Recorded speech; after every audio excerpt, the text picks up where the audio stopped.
NXT, NXT, NXT, NXT. NXT. This right here, this is NXT. All they hear is a pounding in their chest. That's not a heartbeat. It's opportunity knocking. The roar of the crowd. Stop your feet to the ground. Give it all to me now. 'Cause it calls all the way to the sound of the screams getting loud. Give it all to me now. What is up, wrestling fans? It's me. It's STUBB. Why? Because I'm the man, the myth, the legend, the mighty minion himself, Stubby. And I am here in studio at Kayfabe Studios in Modesto, California. And on the mic, on via phone today, I am joined by my colleague. He is Glorious Steve Vacio. How you doing, brother? Doing good, man. Listen to your show a long time, and happy to finally be on it. You damn liar! You haven't listened to one show. But I appreciate the sentiment. So this week in NXT, or AKA Next Up, we takes place on April 19th at Full Sail University. Our hosts for that night were Percy Watson, Tom Phillips, and Nigel McGuinness. And for the second week in a row, I can say I'm okay with these guys. Percy Watson's obviously the weakest link out of the three. Is that the British guy?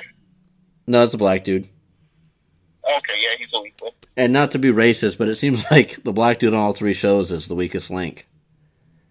Yeah, they don't have a very good record. But the British guy's pretty good. The show started off pretty interesting. It was Bobby Roode's entrance, the glorious entrance, your theme song, my friend. And yeah, man, that's an epic theme. But as epic as it is, you would think the audience would have got along with it. I think they're over it. It didn't seem like there was much fan reaction to this. Yeah, and I saw Savvo post something on the group. He said he's getting tired of these longer entrances, and I kind of agree with it. Like the Nakamura one, I loved it at first. After you see his entrance like 10+ times, you get kind of. You want to hear something crazy? I found out today that the glorious entrance was actually set up to be for Nakamura initially. Oh, really? Yeah. I didn't know that. Nakamura is a big fan of Freddie Mercury from Queen, and he wanted something very over the top. And that would fit Nakamura equally as well. That's what I was thinking too, but I think the writers decided it wasn't enough of his character, so they switched it over to the other, which, I mean, it worked out for both guys. I couldn't see Nakamura's theme be Roode and Roode's be Nakamura. I mean, it'd have to be one or the other. I don't think anyone else could really pull off, Nakamura's except right. Maybe a couple people, but he has some. On that, go ahead. No, go ahead. I was just gonna say on that note, those that group of people, is it pronounced CFOs or CFO $? They're pretty good. Not all the stuff they come out with is great, but for the most part, they make some pretty good music. Yeah, I still decided I'm not going to switch the theme for the show. I like the old theme, and that's how the show's going to open. Yeah, I don't care for the new NXT theme. It's whatever. I'm pretty impressed by the way Bobby Roode can command the microphone. The guy doesn't seem to be able to wrestle that well. I know he did. He was the it factor over in Impact, but his mic skills are really all that needs to carry him for this time until he has a bigger role in WWE. I think he's pretty good in ring, but I see what he's kind of stiff. Giggity. Or whatever, but his finisher's not all that. But he did great on the mic last night. And, I kind of noticed that he's one of those heels that gets cheered, because the fans really love him, kind of like AJ Styles, where they're supposed to get booed, but they're so over that they're actually getting cheered. And then he started saying some really some really out there shit. And, yeah, I know. I noted on my paperwork I have him as a heel promo, and the promo is pretty much just set in place to lead into his next championship opponent. And if you watched NXT last week, you kind of had an idea who it was going to be. I don't think he was supposed to be on the ramp last week because supposedly he was hurt. But it looks like Hideo Itami is back. Yeah, I remember you pointed that out to me that he came out there for Nakamura, and then they I feel like they kind of rushed it a little bit to have him just come out straight to Bobby Roode. But in a way, it's better rather than give him some warm up fights, then he gets injured again. So might as well just speed up the whole Bobby Roode thing. I like Hideo Itami in the suit. I don't like his whole Power Ranger outfit that he comes out in, or his Scorpion from Mortal Kombat outfit that he comes in. I don't. To be honest with you, there was a long period there where I wasn't watching wrestling at all, and I barely started watching New Japan recently. I'm guessing he's from New Japan. I'm not being racist. I'm just guessing that's where he got big at. But I never really seen his in-ring gear because the only time I've seen him in NXT, he's kind of done the same thing where he comes out in his suit, does he call it the GTS or the TKO? No, it's the GTS. Okay. I don't know why the crowd was chanting TKO for it. You know why you don't see him that often? Because he's been injured so many damn times. I'm actually surprised that he didn't hurt himself in the ring last night. Yeah, walking down to the ring. Yeah, his last injury was that. He actually hurt himself walking down to the ring. Are you fucking serious? I wish. But, I mean, the fans popped when Hideo came out, which is pretty cool because I figured it would either be him, Cassius Ohno, or Drew McIntyre, but both Cassius and Drew have only been in the company or back in the company for a short period of time, and it just seems too quick for too quick of a build. Yeah, I agree with you. I know. I feel like Galloway can eventually become the NXT champion. I feel like that's a feud that's going to happen. But I'm kind of glad they're building him up how they are, so that's good. So it looks like Hideo told Bobby a joke last night.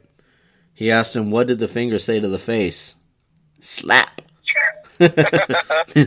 Rest in peace, Charlie Murphy. But slapped him in the face, and I think his reaction was classic. That whole did you just slap me? And then the 12 minutes it took him to take all of his gear off, like his jacket, and roll his sleeves up. Yeah, I got a very Robert De Niro feeling from that. And the whole time, I forgot what he was saying. He's like, "You want to mess with me? You want to do this?" or something like that. Yeah, and the whole time he's throwing a little temper tantrum in the corner. It was pretty cool. And then I thought there might be some interaction, but you can kind of tell as he was walking toward him what this was leading to. And, of course, Hideo hits the GTS, and I have to tell you, if anyone's going to copy that move, or to do that move other than CM Punk, Hideo hits it pretty damn clean. And he does it good. I was talking to Savvo this morning, because he was saying Bobby oversold that, staying in the ring for so long, and I said, no, if you wanted to be realistic, GTS is taking the side of your temple and slamming into your opponent's knee. I mean, that's lights out. That's how you're supposed to sell a move. No, if you could do that to someone in actuality, in real life, and you could pick someone up on your shoulder, throw them off and knee him in the head, you probably knock them out if you're really trying to hurt him. So oh yeah, it's pretty realistic. And then they wouldn't get back at you because they won't remember it. It's lights out. After this segment, when he hit the GTS, the fans, the sheep reacted. They were actually singing "Bobby, Are You Okay?" copying Michael Jackson. And I couldn't understand what they were saying at first, but I listened to another podcast today, Live Audio Wrestling, and they noted that they were singing Michael Jackson's "Eddie, Are You Okay?" and replacing it with Bobby. Yeah, I didn't catch that. And then for the next lead-in, we got the graphic of Eric Young versus Ty Dillinger, and a Liv Morgan and Aaliyah versus Peyton Royce and Billie Kay. Who cares? Peyton Royce and Billie Kay, as I was talking on previous shows, and I know, like you said, you've listened to them. on previous episodes, I've noted that, it'd be really neat if WWE took on the network and put a women's division, kind of like the way they have 205, where it's just their own show. I mean, if you really wanted to, you have a tag team already in place with Peyton Royce and Billie Kay, because their chemistry is spot on. Yeah, they're really, really great in ring. They're supposed to be heels, right? Yeah. Like, as far as that goes, yeah, they're really good in ring. And I think you might have actually hit the nail on the head on a really big prediction, which is the whole women's show thing. It just seems like they could really go that direction, especially with this big women's tournament they got going on, and with they're basically giving everyone a show. They're giving cruiserweights a show. Pretty sure they're giving the United Kingdom champion or the United Kingdom division a show. It's funny you say that. It's funny you say that because Tom Phillips did touch base on that right after the Andrade and Danny Burch match. I thought I heard him mention that something was coming soon. Yeah, they're bringing the European division over to the network. Yeah, and speaking of that, we could probably touch on it more at the end of the show. Would like to talk about it is next week's NXT being for the United Kingdom Championship between I'm forgetting his name here, the current champion Tyler Bate. Yeah. And the other British guy. Don't tell me. Jesus Christ. He's a perfect gentleman. Yes, he's a perfect gentleman. Let's just leave it at that. You know what I'm talking about. Are you talking about Gallagher? Yeah, I'm talking about Gallagher. Okay, so on that lead-in with Eric Young versus Ty Dillinger, it was a steel cage match that was teased last week on NXT. And then the Liv Morgan and Aaliyah versus Peyton Royce was also a tease from last week from a backstage segment they did, which really didn't make too much sense to me, but I can understand why the Eric Young and Ty Dillinger match was taking place, because it was supposed to be his send-off to SmackDown, even though they're 2 weeks too late. Yeah. And it's funny, you actually... Sorry, so go ahead. Oh no, I feel like that was I feel like it was a perfect send-off, and also I feel like the storytelling in NXT is getting a lot better because that was the real conclusion to the whole Ty Dillinger versus Sanity thing that's been going on, with Cassius Ohno and Roderick Strong backing him up on that. So I really feel like it ended that whole feud in a good way. And I'm surprised my Savvo doesn't watch this show as frequent as I tell him to, because he was a big WCW fan, and this has the feel of WCW where it was more wrestling than it is gimmick in the earlier years, and then it started when Vince Russo came in and started writing for him. It changed a little bit. So Vince Russo started off in WWF and then went over to WCW? Yeah. Is that how it happened? He brought the same style of writing, which I understand what he was doing. He understands at that time Vince didn't want wrestling. He wanted drama. He wanted storytelling. He wanted entertainment. And Vince Russo was like 75 to 25 was his ratio of good to bad product. But when he finally took his work over to WCW, it flipped. It went 25-75 because everything that he was wanting to do had pretty much already been done. So did he go to WCW before it was bought out or after it was bought out, when it was just a product of the WWF at that point? Right before it was bought out. I think his last day at work in WCW was 2001, which is about I want to say 2001, 2002 is when Shane came on the air and took over WCW. Yeah, I was kind of young when, I was born in 1992, so I was kind of young at the height of WCW, and I kind of grew up just on, I would say, the Ruthless Aggression era of wrestling. Yeah. Mostly, so a little bit after that too there. And, yes, I don't know a lot about WCW, but I've seen a funny clip recently, and I guess, people were referencing this to, when WCW started going downhill, which I guess they call the finger poke a doom or something like that. And so I heard about that, and I was wondering what the hell were they talking about. So I looked up the clip, and I seen it, I guess, Hulk Hogan, you know what I'm talking about? No. I guess, I don't know what it was, but it was, NWO related, or that other group that they had at the time, I forgot what they're called. But I guess it was supposed to be Hulk Hogan versus Kevin Nash, and they were supposed to wrestle or whatever. So, but they were, they're friends, they're in the same stable. So he just pokes him, barely touches him, and then he overreacts, throws himself on the floor, and he pins him. And he pulled a reverse flare instead of falling forward. He just dropped backwards, plopped. Yeah, and I don't know the context of that whatsoever. Besides, he gave him the win, but people were just kind of referencing, after that, that's when WCW was basically done. Oh yeah, you can blame Kevin Nash for that because he was able to get everyone guaranteed money, and so these guys didn't really have to work, and they were still getting paid.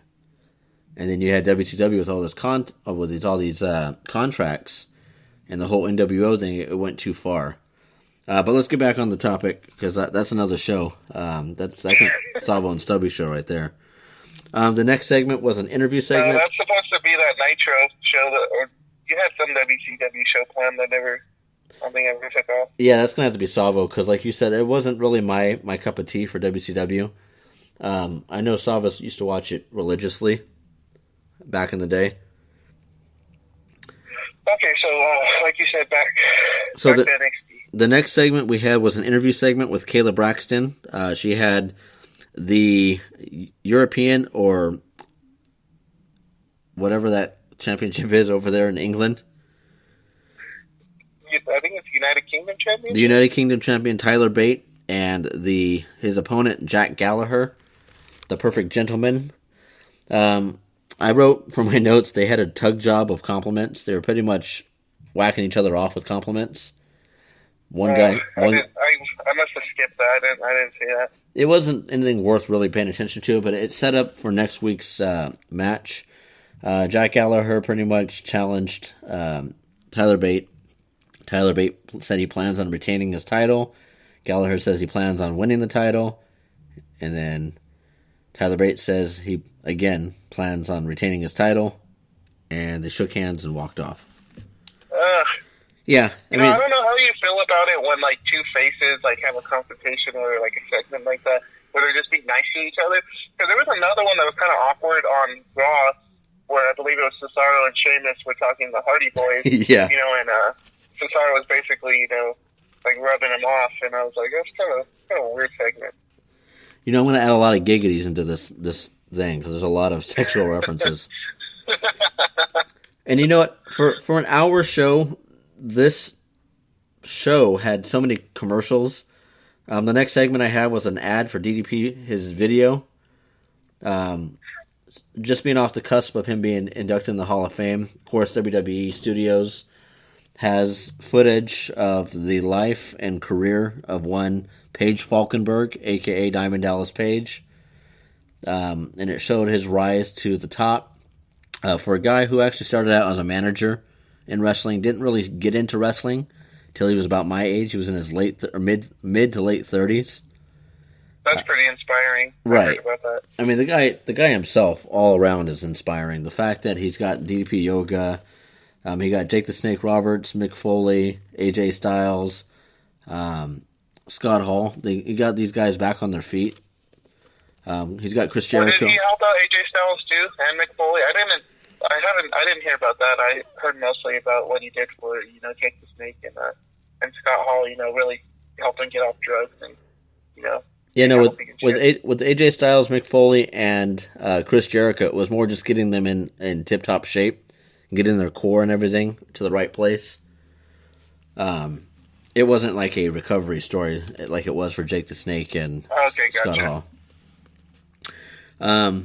Which at this point, from when we saw Bobby Roode in the ring to where we're at now in the podcast, it was about 7 minutes had passed.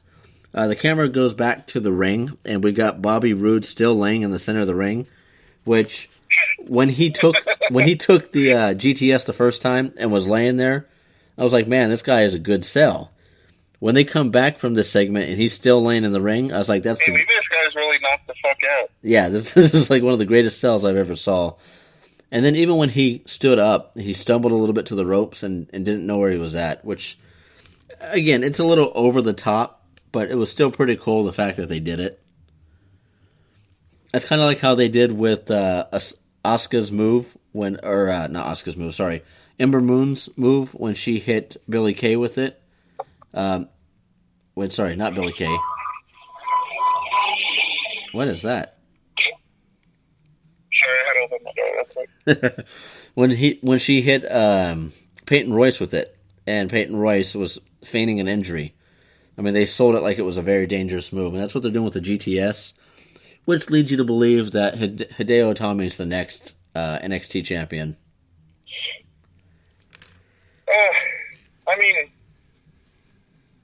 I have to see him in ring more because I'm sure he's great. Like I've heard great things about him, but I kind of worry about his. Does he like speak English very well? To my knowledge, not really, but neither did Shinsuke Nakamura. Because he didn't. Did he even talk in the promo last night? I don't believe so. I don't think he really has to, and that's the ones that scare you. That's kind of like how Jake the Snake was, except Jake talked quiet. But it's the ones that the ones that don't speak are the ones you have to worry about.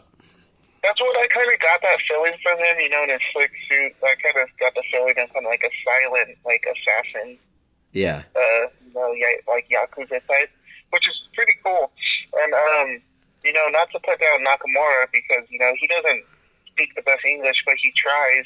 But you know, it's a little hard to understand, which can be off-putting to like you know just to a lot of Americans. But like, I thought it was pretty good. You know what? When I look at people that you know, like these wrestlers that don't speak English, like Andrade Cien Almas and Shinsuke and Asuka, I tell myself in the back of my head afterward that these people are speaking a second language. It's not like they just can't speak English. That's not their language. It's like me going over to Japan and trying to learn how to speak Japanese.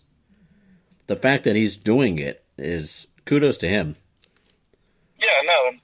That's impressive, especially Nakamura because he actually, you know, he speaks well. Like you can understand what he's saying. Like he's putting sentences together, but it's just he has a very, very heavy Japanese accent. Right. And you know, some people have suggested, not necessarily for Nakamura, but just for people who don't speak the best English, that it would be best for them to get, you know, like maybe like a translator, or if not a translator, if that would be like a little corny or cheesy or whatever, then maybe like a Paul Heyman type where you don't have to speak, you know, where you got a manager to be your mouth for you. Where's Mr. Fuji when we need him? Is that what he was basically? Yeah, for Yokozuna. So, which ironically, Yokozuna's Samoan. He wasn't even Chinese. Japanese. Dirty knees, what are these? Alright, so the next segment was the backstage promo with Heavy Machinery in the weight room. It looked like one of the guys was shooting it just like they did last week with Peyton Royce and Billy Kay, where it was almost like a voyeur cam or like a Snapchat style where he's just filming his buddy lifting weights. And they coincidentally catch footage of Andrade Cien Almas and an exchange with Drew McIntyre in the weight room also. Yeah.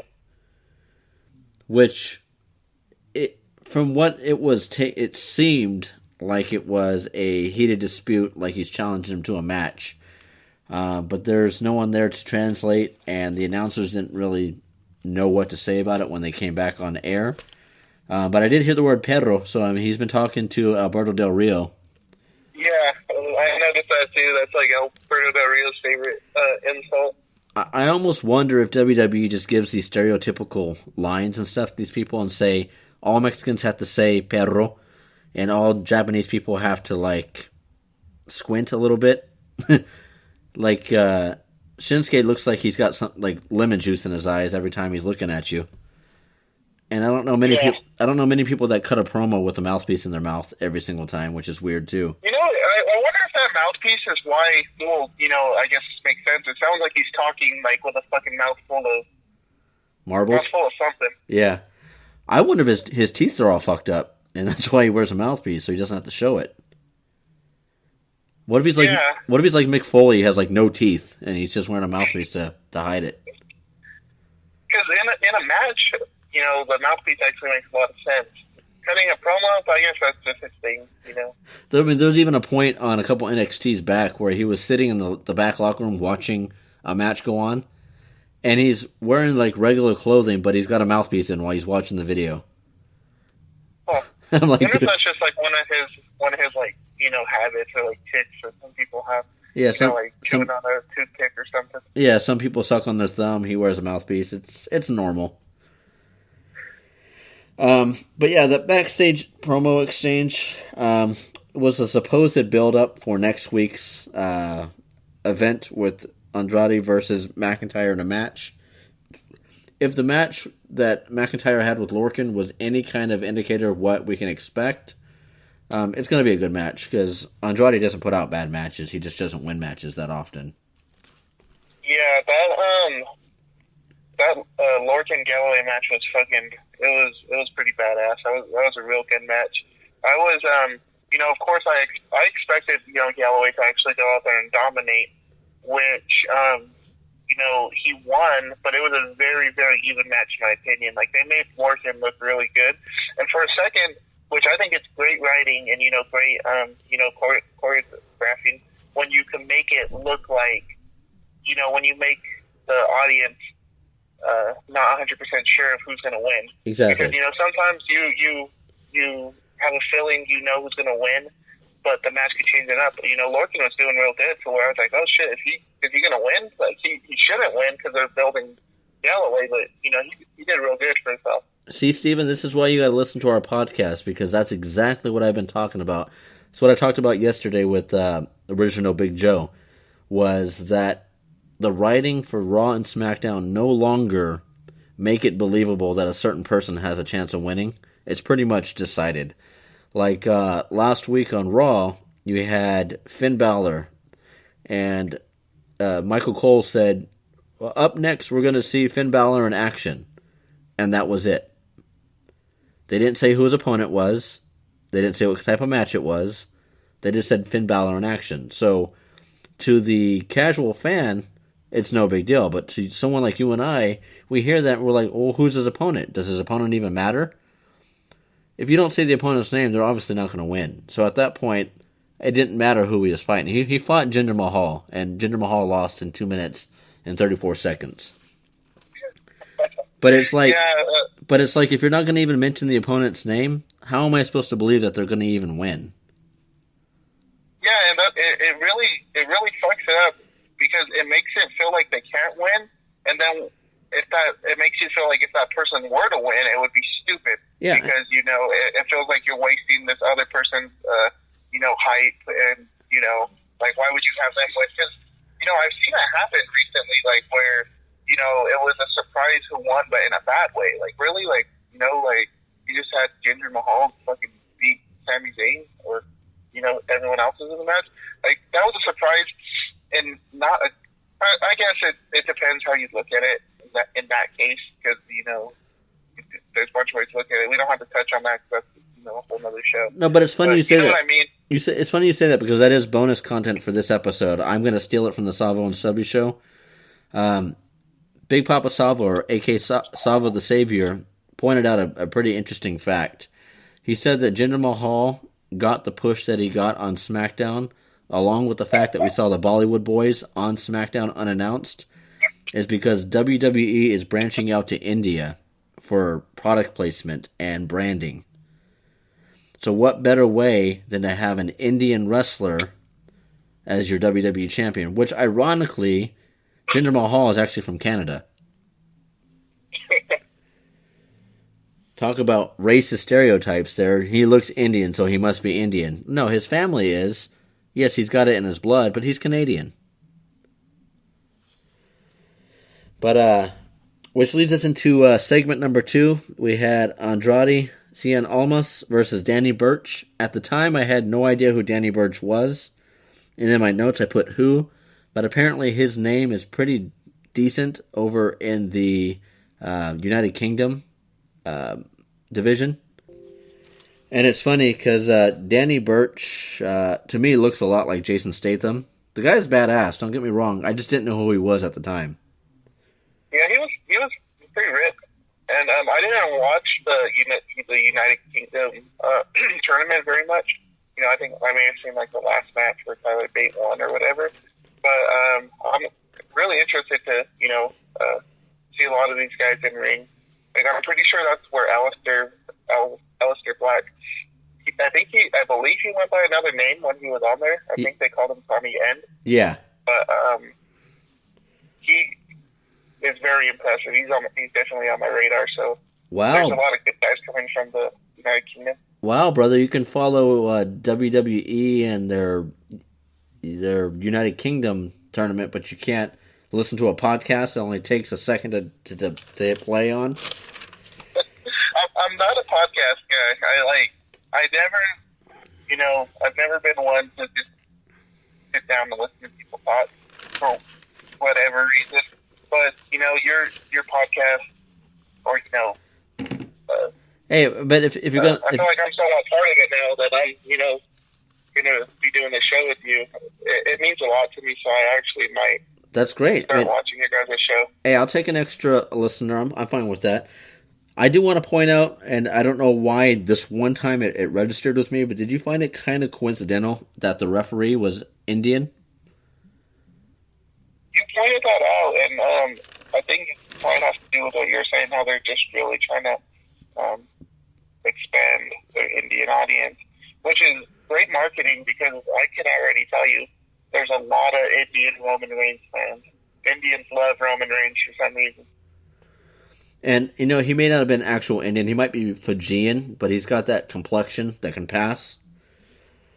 But back to the match itself. It was a clean technical match. I didn't take many notes on this because the match itself didn't last that long. I had it about 60-40 of offense, and it was majority Almas by, 20%. But Andrade got his final two moves in, that double knee to the corner, and then he does a hammerlock DDT, which in real life would be a pretty vicious move. I feel like it could use a better name than just a hammerlock DDT, but that was a pretty badass looking move.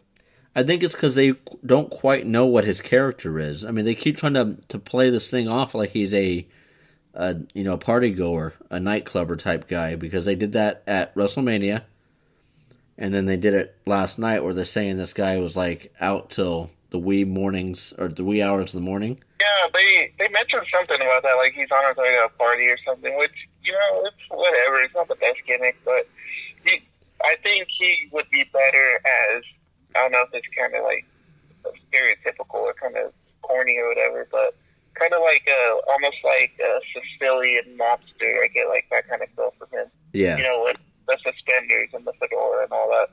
But I think he's Mexican though. And I noted this. He's one that doesn't speak English at all.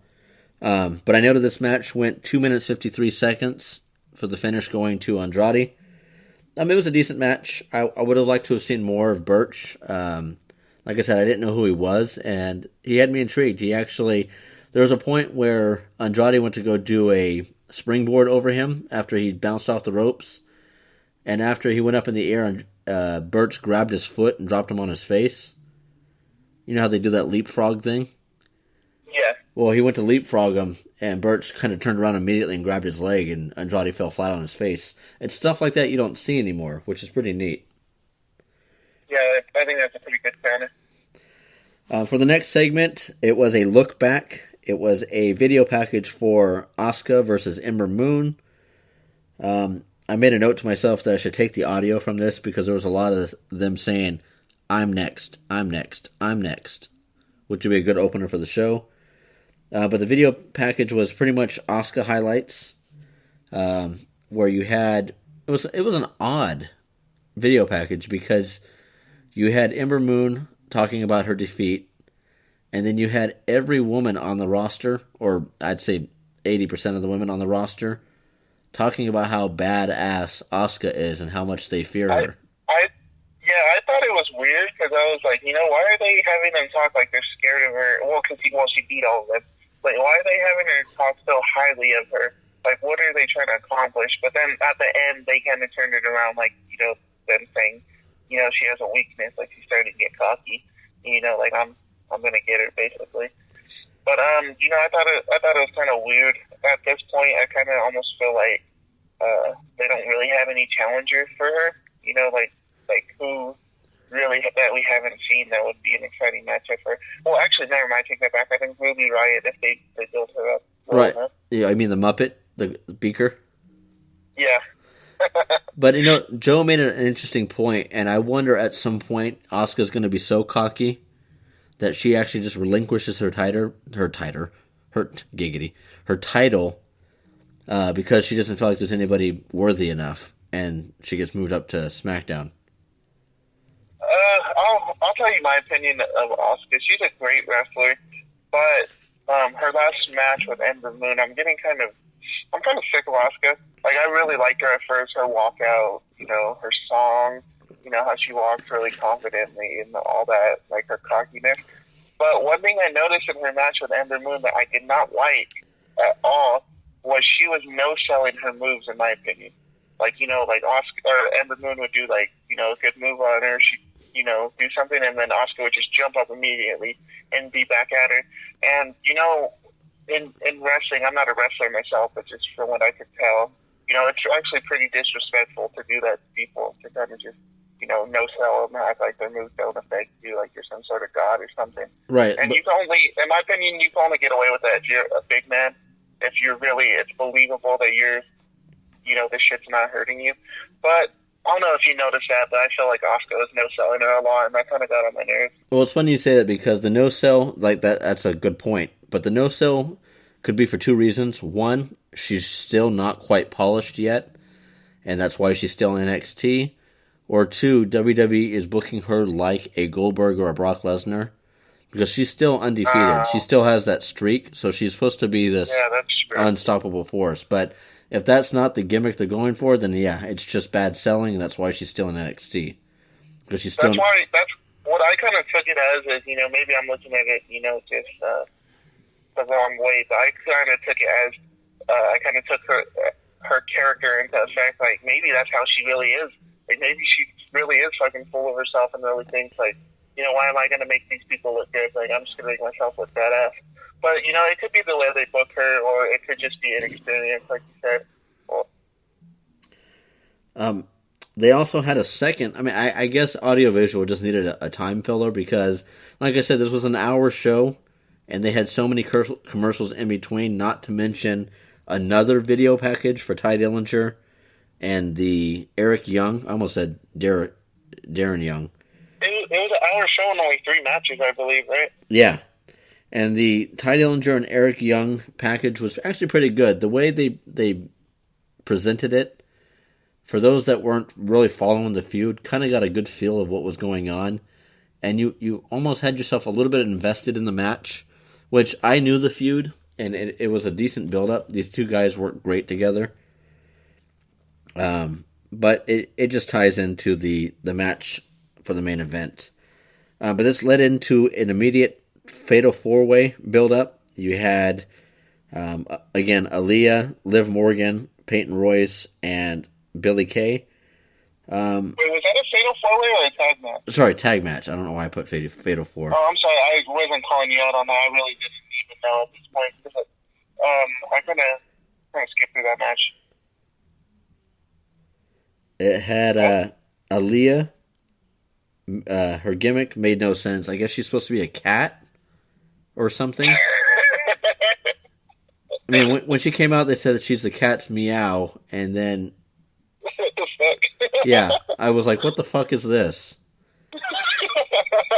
I'm like, What I watched the whole, you know, the Tough Enough or whatever when Aaliyah was coming up, and her promos in the ring were horrible then, and she didn't know who she was as a character, and she still does not know who she is as a character. Has she been around for a while? Because I don't really follow women's wrestling too much. Aaliyah is still one of those people that should still be in developmental, not on TV. But I think they're trying to get this women's roster going, and they want to get as many people out there as possible. My other notes, I had Billie Kay and Peyton Royce could be the first women's tag team in the women's division. As I stated earlier, they they have great camaraderie. What the hell was that? They have great camaraderie together. I'm going to blame that on the beer. And at some point, this tag team is going to have to break because they can't both go for the women's division championship. So, I don't know. Yeah, I agree with you. They're either going to have to make a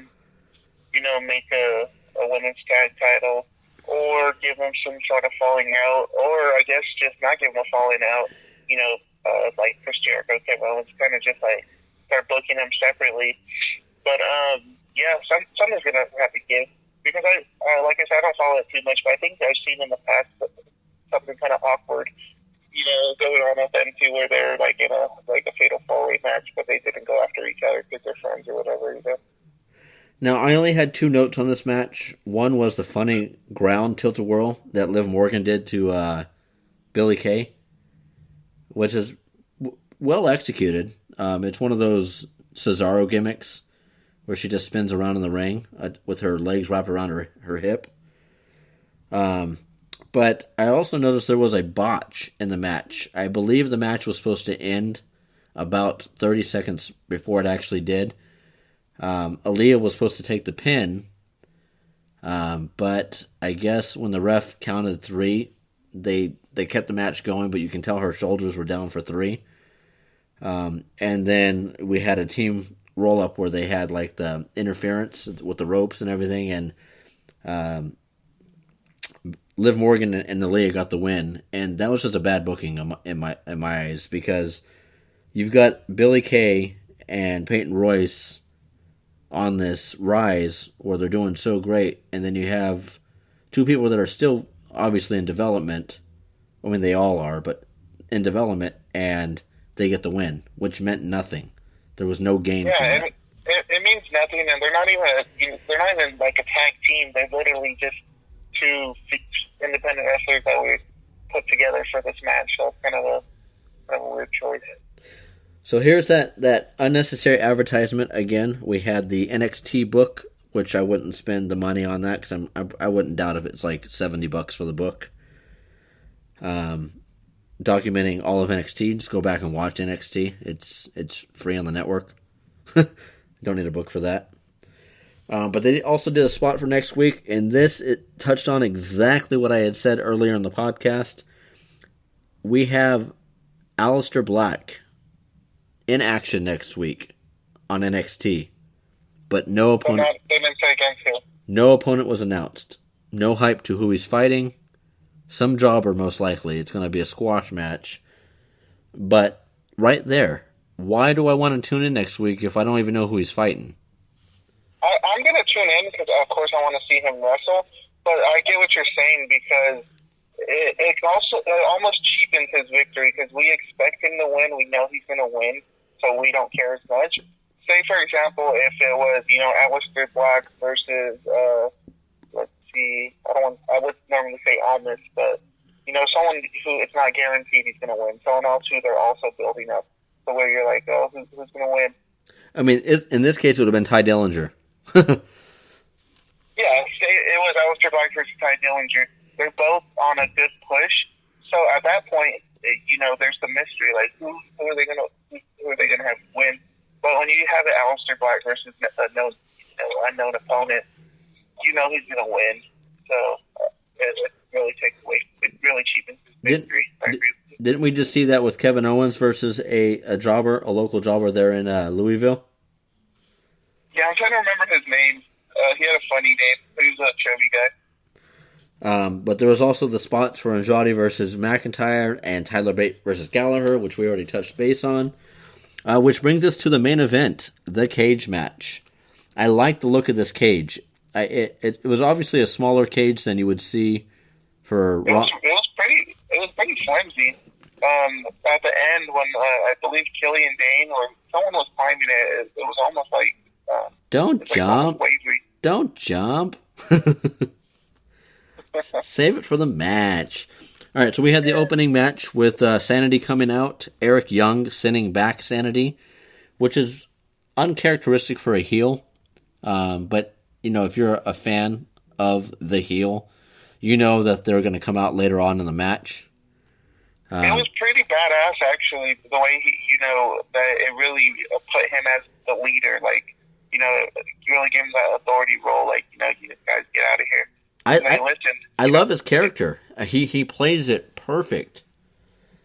But the problem is I think he might be one-dimensional, and that's why he's still NXT. I don't think he can pull a babyface role off. Speaking of babyfaces, when the match starts, Eric Young walks into the ring and initially charges Dillinger, but in the rules of wrestling, babyfaces and heels, the psychology is the babyface is never supposed to throw the first punch, and in this case, Dillinger did. He initiated the match. So it took away from it a little bit for me, starting out, because one, he threw the first punch, and two, he slams the gate like he wants to keep Eric Young in, but the first time Eric Young throws him to the corner, he immediately tries to leave the cage. Dillinger does. So that psychology doesn't make sense. But I agree with you. I guess the opposite side of that, the other argument, in favor of Ty Dillinger, like, I'm not trying to agree with this, but you could see it almost as, they have a feud going on, and it's pretty heated. It's just the end of it. So, I can, even as a face, I can see him, having being emotional, trying to, throw the first punch, like, I really fucking hate this guy, like, I'm punching him in the face. So I can almost see that, even though they didn't really build up the feud that bad to where they hate each other. But, I could kind of almost see it, like, in the heat of the moment thing. And they had a great camera usage in this. I mean, they had cameras in the right spots for this whole match. There weren't any blind spots. But for every positive reaction, there's an opposite or equal reaction. We had the worst commercial break ever. Why would you put a commercial break, first of all, in the middle of a match when you're on the network? You're not on cable TV. I mean, this is what you're pushing as your main event, and you're going to put a commercial break in the middle of it?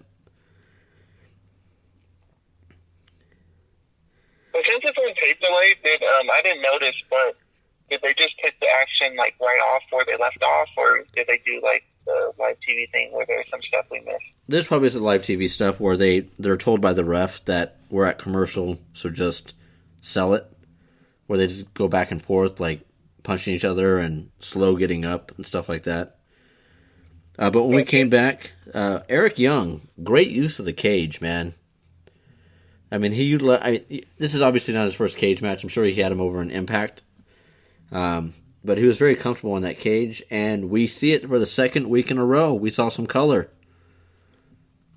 And for those that don't know, that was pretty cool. For those that don't know what color is, that is the term they use in wrestling when there is blood. And there's two types of color. You've got where you blade yourself, or you go the hard way. And I think Eric Young got it the hard way. He had this is unrelated, but it's just giving me a funny memory because of the term color. But do you know who New Jack is, right? Yeah, you're gonna have to speak up a little bit clearer because the mic, I don't know if it's mumbling your words a little bit. Can you hear me? Yeah. You know who New Jack is, right? The wrestler from ECW. Yeah, he's a fucking psychopath. Like, he's fucking really, really fucking crazy. He's done some real fucked up shit in the ring. He has, such as like pull out an actual knife and start stabbing people. But there's this really fucking gruesome video of this, like, he went up against like this obviously amateur wrestler, like really fat kid, and I guess the kid fucked up because he went up to New Jack before the match. He said, "Hey, like, give me some color, like, like, go ahead, like, cut me a little bit." And then New Jack, like, I'm pretty sure this is like a quote. He's like, he wanted some fucking color, so I gave him some fucking color, and he like fucking gashed his head open, like deep, like he fucking stuck him like a pig. And that dude's a piece of shit, but I find his work fascinating for how psychopathic he really, probably the scariest wrestler that I think anyone could have ever got in the ring with, because he literally was trying to kill you. Oh yeah, I've heard stories, but Eric Young had a cut. Eric Young had a cut over his nose or like over the bridge of his nose and in the corner of his scalp. But shortly after this, we hit another commercial break, and at this point, it was just like the whole "I'm fearless" yada yada commercials that they show on the network on a normal basis. And I'm like, really? You've got your own network. Do that later. Eric Young was a perfect sell for this whole match. I mean, everything that he got hit with, he was able to make it believable. And there was a point where Eric Young and Ty Dillinger were both in the corner, the turnbuckle, climbing the cage, and they were exchanging blows. And it's funny because every time Dillinger would punch Eric Young, everyone would say 10. And every time that Young would punch Dillinger, they would say 1. So it was like a rating level back and forth.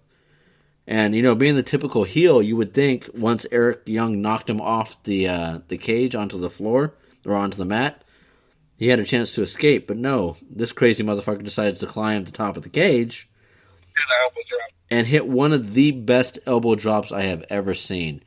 This guy is an artist when it comes to the elbow drop. But if you pay attention, and I caught it right away, but then again, it's my job because I do a podcast on NXT. As Eric Young went to go pick him up, you can see Ty Dillinger sliding his knee pad off, which set Eric Young up for the tiebreaker. And the second the tiebreaker was hit, Ty Dillinger started heading toward the door, but that's when Sanity came out to interfere. What were your take on this so far? On the match overall, or Sanity coming out? The match overall to this point. You know, great match. I wouldn't go as far as to, you know, like you said, match of the year. Not for it's all, you know, it's all personal opinion, but for me, it was a really, really solid match, and it really made Eric Young look good, in my opinion. Like you said, that fucking album drop. I think the reason why I called it match of the year was a multiple of factors. It wasn't just the amount of entertainment for the match. It was the storyline build-up. It was the believability between the two characters. It was the fact that Ty Dillinger really had to leave everything in the ring because he was going to SmackDown. It had me consumed. It wasn't one of these matches like Jericho versus... not Jericho. AJ Styles versus Shane, where you know it's going to be a good match because it's AJ Styles, but there was no real investment there. With Ty Dillinger, he's got to prove himself to Vince and Shane that he's a main eventer, and he pulled off an entertaining match that kept me absorbed. I was stuck in the match the whole time. That was why I put it in my top match of the year. Okay, you know what? When you put it like that, you know, I definitely see it more because the whole build up, storyline, all of that, it was pretty great, and you know, especially it had a really big payoff because who you felt in your heart should win won, and you know, I think that's important. I mean, if you look at it, let's say it was Dolph Ziggler versus The Miz in a steel cage match with the exact same moveset and everything, it wouldn't be entertaining. It was the fact that Ty Dillinger's been trying to make a name for himself. He hit a bad streak where he wasn't winning any matches. He had this feud with Eric Young. Eric Young invited him into his group. Ty refused. Then he has this feud with the group. Holds his own. He finally makes it to the main roster. Has to come back on NXT to show that he's not just going to be a pre-show card, and has a damn good match against Eric Young. I mean, it was the main event for NXT, and it could have been a main event for Raw or SmackDown at that point. Definitely, and one thing I'm really glad is that I'm glad that he won, and I say that because not only because I really like him, but it seems as though a lot of times when they send people off at NXT, they send them off with a lose a lot of times, you know, like Nakamura. For whatever reason, you know, that tends to happen a lot. So, you know, I could almost saw Teddy Dillinger losing last night, and I don't think it would have took away much from his push or from his steam mostly because, not everybody watches NXT, so, he can afford to lose on there as long as he don't lose on the main roster. So I think it was really, really good way to send him off was with a victory. But that is exactly why this hit the match of the year candidate for me, because, like you said, you didn't expect Ty Dillinger to win. You know that it's tradition for anyone that's called up to the main roster to do the honors of putting the next guy over. I mean, even when Kevin Owens on Raw, he lost knowing that he was going over to SmackDown. It's almost like it's tradition. It's almost booked that way. And to see Ty Dillinger win when there was nothing to gain from that win just made it even better. But when Sanity came out to lock the door, we had an exchange with Sanity, but Cassius Ohno, Strong came out, and Ruby Riott came out as equalizers to hold off Sanity for a while. But then you got Killian Dane, who's just a wrecking ball, plows through everybody. But with all this said, Ty Dillinger made his way up to the top of the ring and did a flying crossbody onto Killian Dane and Eric Young, which stunned him long enough for Ty Dillinger to get the win. So my overall grade for the show, I'd say it's probably like a C, maybe a C plus. But that match, in my opinion, because of all the factors that played into it, I gave it an A plus.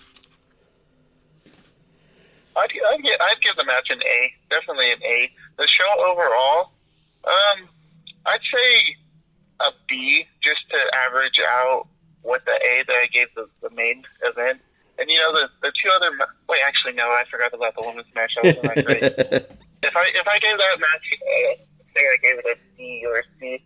You know what? I guess it'll average out to like a C plus. Just give the women's match a fake letter like G or M.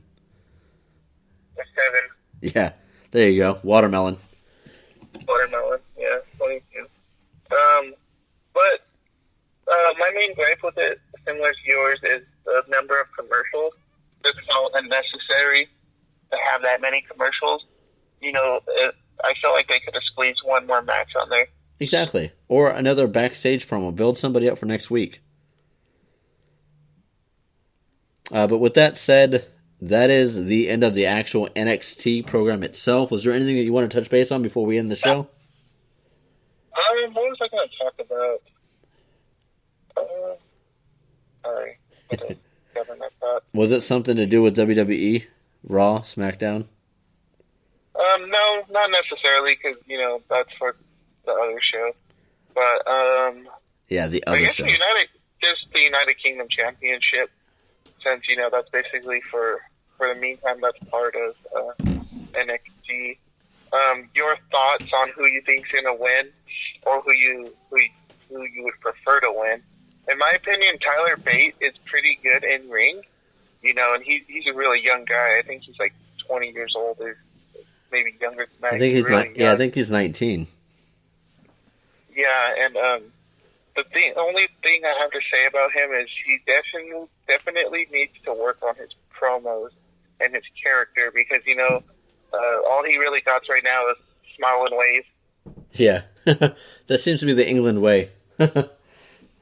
If you look at Gallagher, he's just kind of the same way. He's got that queen. At least he has like that gentleman thing, which I think is doing good for him. Like over the top, really just out there gentleman. I fucking love like when he does that like Mary Poppins thing with the umbrella.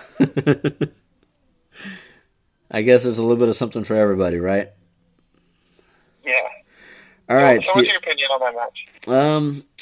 I'm not. I mean, it's kind of like 205 to me, simply because I'm not invested in it.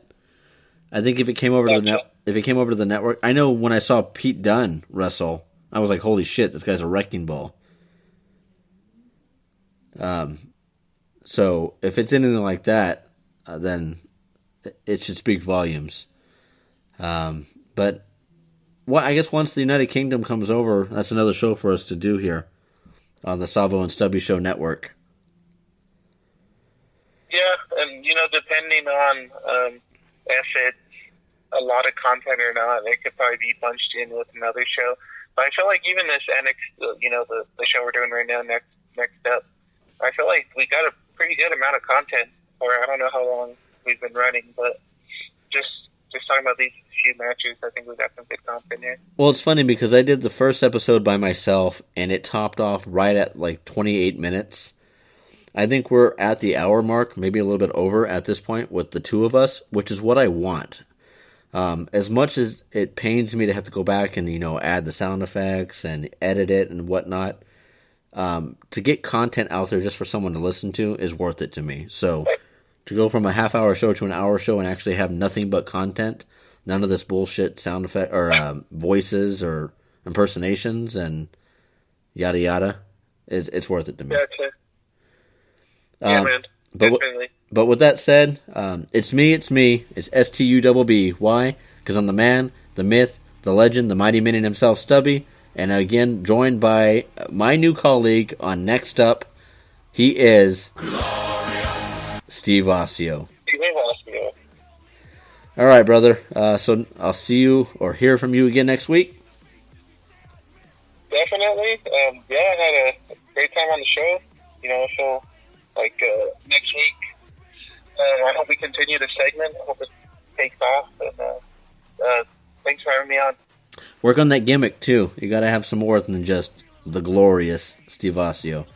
But again, you can check us out on the Spreaker app. That's Spreaker with an R, Spreaker. You can find us on Google Play or the Apple Store. You go into the app, click on Spreaker. Once you have it downloaded, click on the Savvo and Stubby Show. Boom, we're in your pocket. Boom, we're in your ear. There are 2 links to the Savvo and Stubby Show. You have the Savvo and Stubby Show and Next Up, which is exclusively to the Mighty Minion here and glorious Steve Vacio. But as always, look for us next week. Stubby out.